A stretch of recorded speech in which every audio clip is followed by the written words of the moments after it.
Hello and welcome to Wednesday Warfare, where I review NXT and AEW Dynamite back to back and try and figure out which show won for the week. And as always, like what you like, don't be a dick. Let's begin. NXT opens up with a #1 contenders match for the tag titles as Roderick Strong and Bobby Fish of the UE take on Lorcan and Burge. And Kyle O'Reilly on the mic beforehand saying that if they were able to get their hands on Ridge Holland for what he did to Adam Cole at TakeOver, then he'd be in the hospital bed he's already in now, referencing the horrific leg injury that Ridge suffered last week, catching Danny Burch on the outside.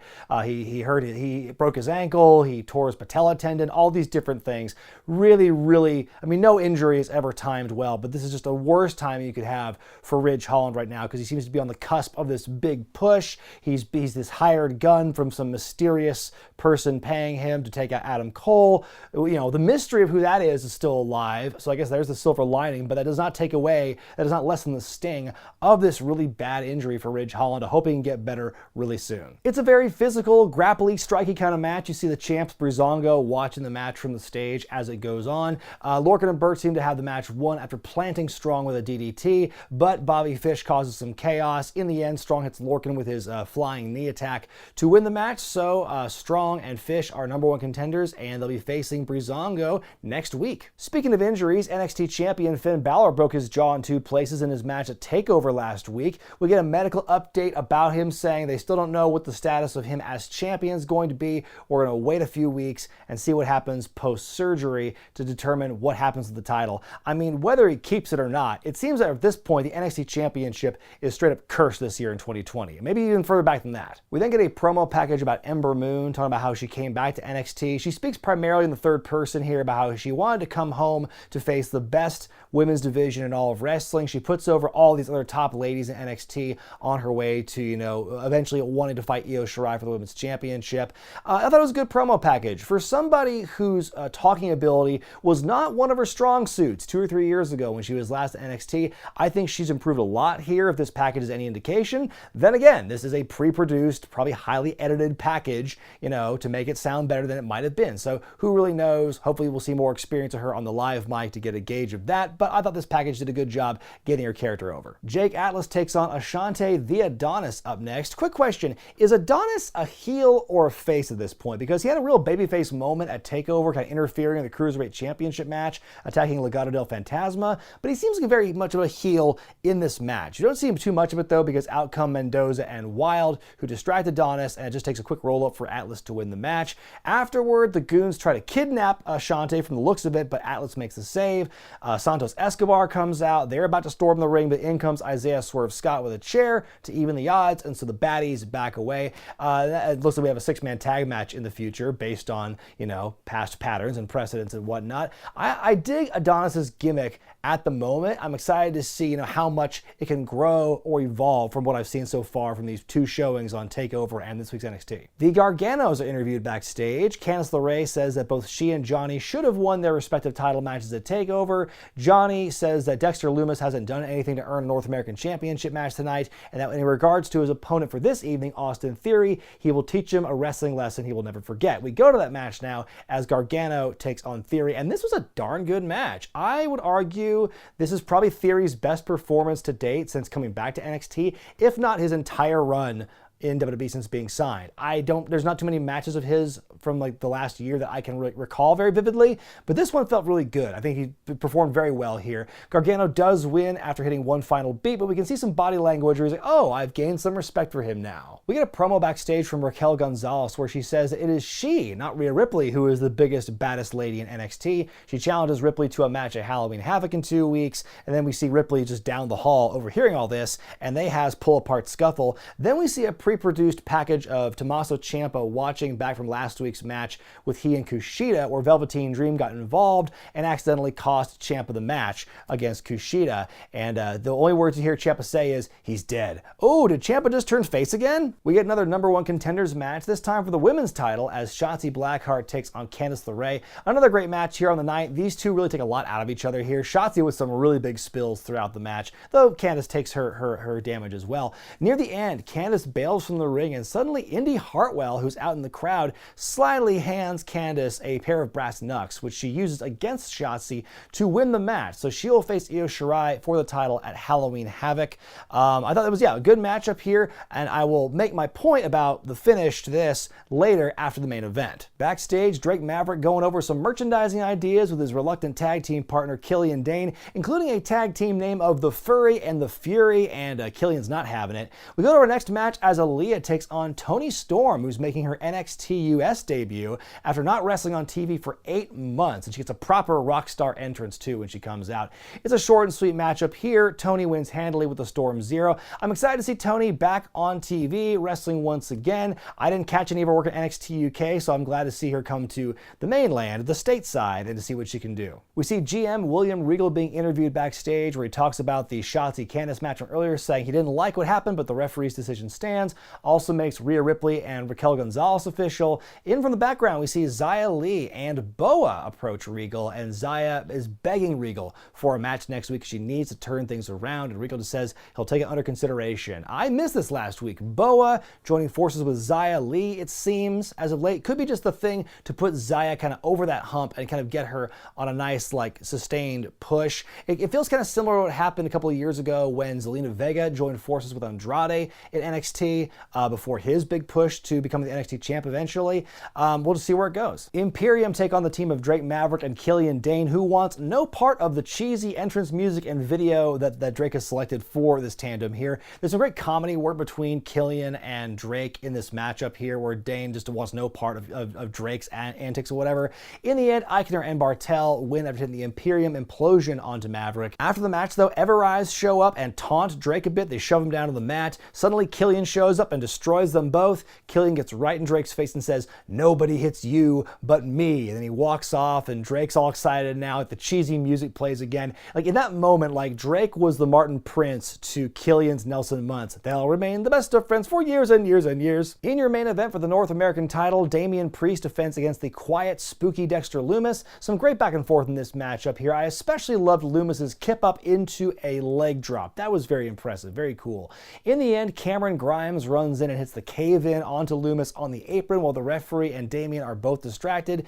Damian hits the chokeslam to win the match and retain the championship. I thought the match was okay, but the ending felt kind of flat for me because it was so similar to what we saw in the finish of the Shotzi Candice match just a bit earlier, where it's very competitive back and forth match. Then we get this cheap finish, though in this case it was the face benefiting instead of the heel benefiting. But I mean, it's the same basic concept. So I didn't like the fact they kind of used the same finish for two high-profile matches that were both very fun to watch until the finish. After the match, though, we see a Priest on the stage. He gets decked from behind by Johnny Gargano with a chair, and Johnny and Candice are standing tall and everything, looking very proud of what they did. Then William Regal appears behind them and says, "You will have your championship matches at Halloween Havoc, but why don't we go to our host for the show, Shotzi Blackheart, to tell you more. Tell them what they've won." Shotzi shows up on the opposite side of the room, surrounded by smoke, and there's a big, fiery ring halo in the background there, and she announces that both their championship matches at Halloween Havoc will be determined by spin the wheel, make the deal. Holy shit, of all of the old dead WCW, trademarks that they've been bringing back slowly through NXT, spin the wheel, make the deal was not one I was expecting anytime soon, but it makes sense because it's Halloween Havoc.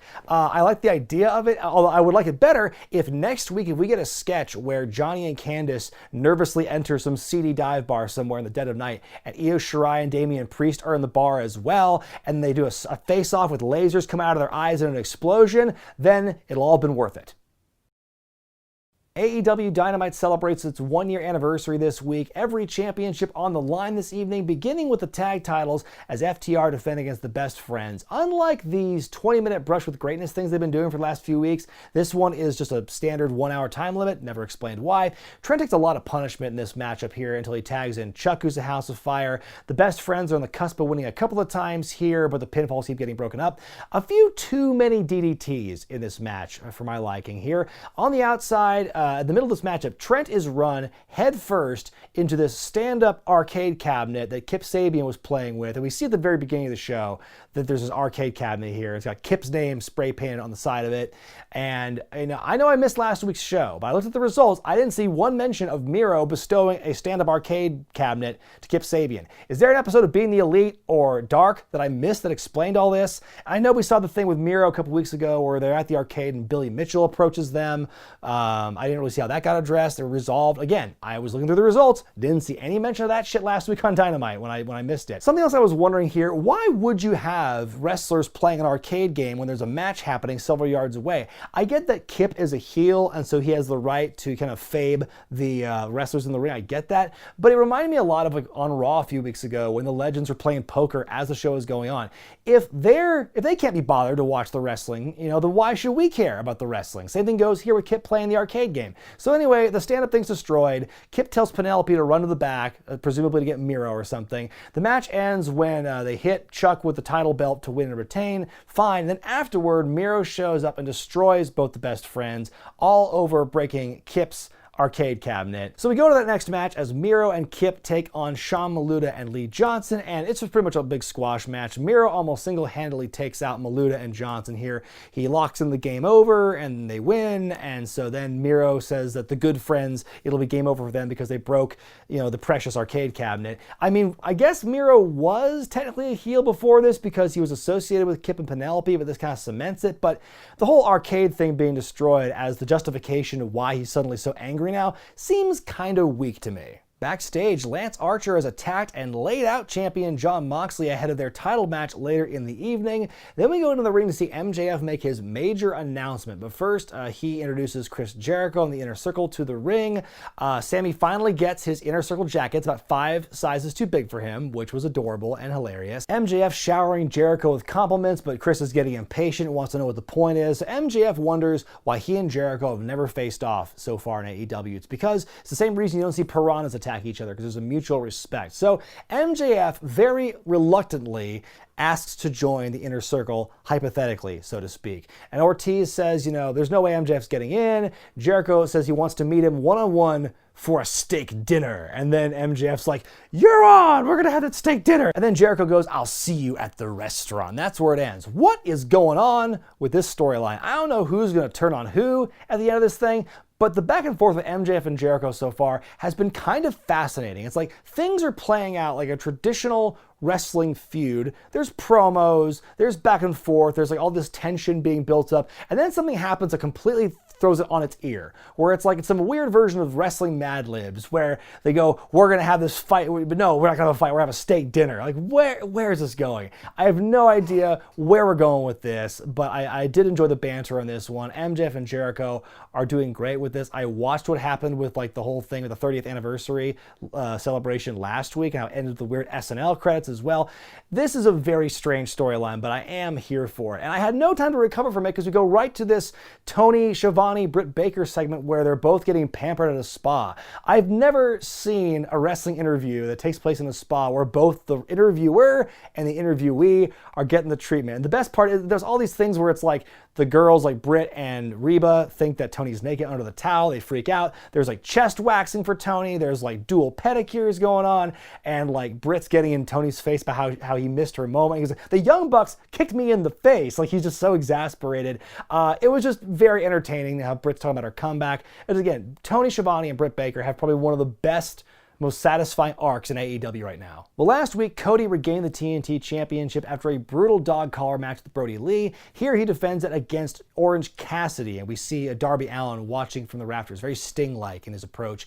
Cody is blonde once again, and I feel the number of times we've seen him change his hair color in the last couple of years, I feel like he's going to be bald in the next couple of years after this. Anyway, the match itself is like a straight-up technical match with like, your trademark Orange Cassidy spots peppered in throughout, but it's really good here. At one point, there is some interruption with the Dark Order on the outside, like John Silver gets the hungy look in his eye because he grabs the TNT Championship and he goes to attack, but Orange takes it from him and hands it back to Arn. The Dark Order is ejected. The match resumes. Orange with a big old comeback near the end. It looks to really have Cody on the ropes here. Finally, he's got Cody rolled up in the role that like looked a lot better here than against Chris Jericho, for example. But the time expires just before the 3 count, and it's just such a heartbreaker, but it's a beautiful finish. Like, man, Orange really, you know, took Cody to the limit here. We find out we'll be having a rematch with them in 2 weeks, which I'm very excited about. We don't really get time to really absorb what happened here, though, because we go backstage and then we see, you know, Lance Archer and Jake Roberts being interviewed. They're asked about the beatdown on Moxley earlier, and Jake goes, "Why do you climb a mountain?" "Because it's there." And as soon as he says there, Jon Moxley attacks Archer from behind and they're fighting, and Jake's like, "Oh shit, I better get out of here real sneaky like." And so that's how that segment ends. We find out they're gonna have a no DQ match for the main event later on. Matt Hardy's at ringside with his family. He announces he's 100% healthy and ready to get back into wrestling, when suddenly we see a video playing in the background on the big screen, and it's this mysterious figure with a lighter that says "Twist of Hate" on it, setting Matt Hardy promo pics on fire. We see that the hooded figure is Sammy Guevara, and so to see this contrast of Sammy being this kind of pouty kid in the ring with like the big oversized inner circle jacket in one segment, and then like an hour later we see him as this like dark, twisted person who wants to really end Matt Hardy's career. So he admits to having, you know, attacked him from the back, you know, attacking his knee a couple weeks ago and whatnot.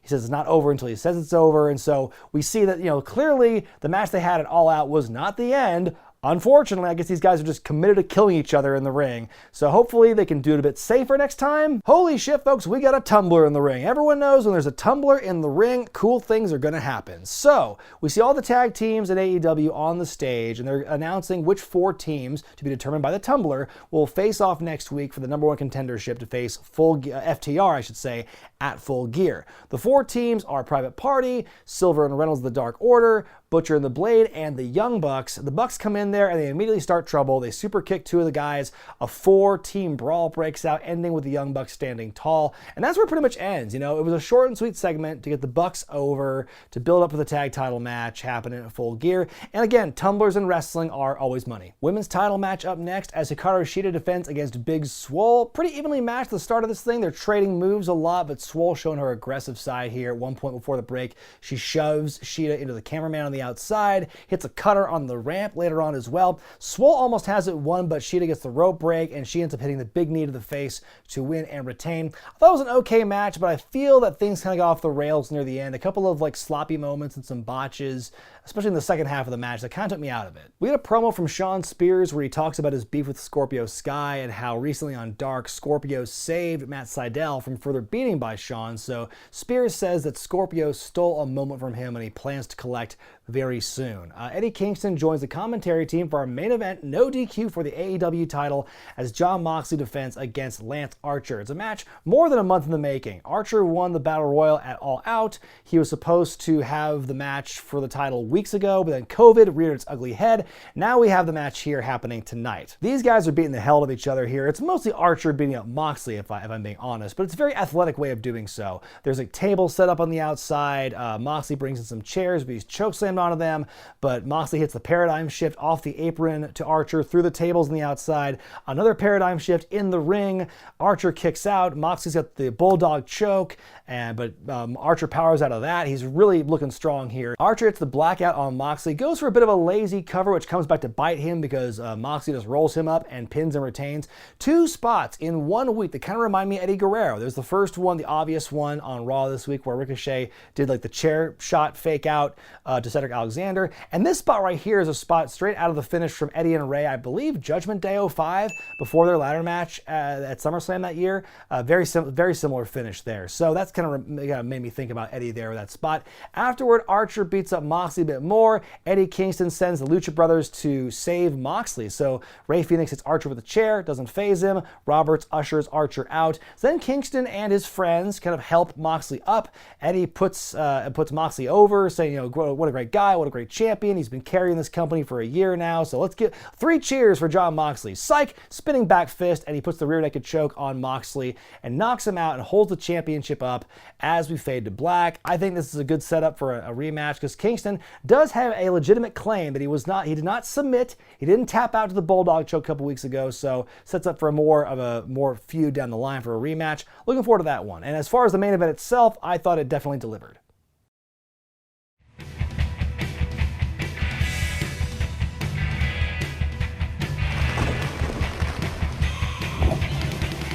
Time now for me to decide which show won for the week, NXT or AEW Dynamite. And folks, my mind ran through the gamut on this one. Except for a scoreless tie, I thought about every possible outcome, and I'm still, as right now as I'm talking, I'm deliberating about it. I don't know what I want to pick here. In the end, I got to go with a tie because I can't make my mind up. I think both shows were very strong this week. There were some things I liked about both shows, some things I didn't like about both shows. With NXT, I liked Gargano and Theory. That was a great match. Candice versus Shotzi and Priest versus Lumis were great matches, but they were both kind of negated by a very similar finish that took me out of it. But I enjoyed the stuff with, Killian Dane and Drake Maverick as well. With AEW, I loved the stuff with MJF and Jericho, with Tony Schiavone and Britt Baker. I thought Cody versus Orange was a great match, and that Moxley and Archer was a big physical main event. But I didn't understand why Miro freaked out so much over this arcade stand, which had no business being on the floor of a wrestling venue to begin with. But I think both shows had some strong matches, and also some good comedic stuff as well. Not everyone likes the comedy stuff. I like the comedy stuff. And so I think both shows kind of tickled my funny bone in that respect. So I got to give them both credit. I think both shows were fun overall to watch. But let me know what you thought about the shows this week in the comment section below. And a quick reminder about my wildfire relief fundraiser I'm doing all month long. The link to that is in the top of this description. So far, we have just surpassed the $3,000 mark for the month. And that's really cool. Thank you guys so much. There's still some time to give. If you haven't done it yet, go to brightsiders.com/wrestlingwithregret. I'm Brian Zane, and I'll see you next time.